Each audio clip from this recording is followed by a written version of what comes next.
Before we do anything, you want to make sure that Outlook is closed. In the bottom right of your taskbar, you want to click on the arrow. If you see Outlook open, you want to right click on it and then click on quit.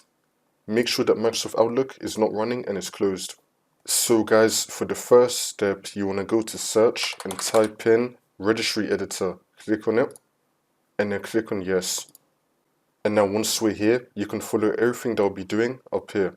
So first, you want to expand HK current user, and now you want to expand software, and now you want to expand Microsoft, and now you want to expand Office. We're going to scroll down and expand Office.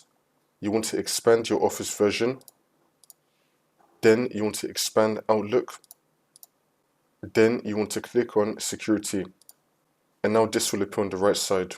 Again, you can follow everything that I did up here. You want to find this right here, Outlook Secure Temp folder. If you don't see it, then you might have chose the wrong Office version. So if you have any more numbers other than 16, you want to try expand that. Then you want to find the security folder. I'll make this bigger so you can see. So once you find Outlook Secure Temp folder, you want to double click on it. It's now going to be showing you a file path. You want to copy this file path. So just highlight over this, do Ctrl+C to copy it, and then click on OK. After you copy that file path, you want to go to search and type in run. Click on it. Now once we're here, you want to paste that file path that you just copied right now into this box. So just do Ctrl+V or just paste it in and then click on OK.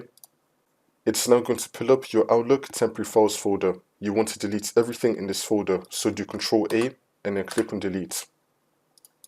Once you do all of this, the problem should be fixed.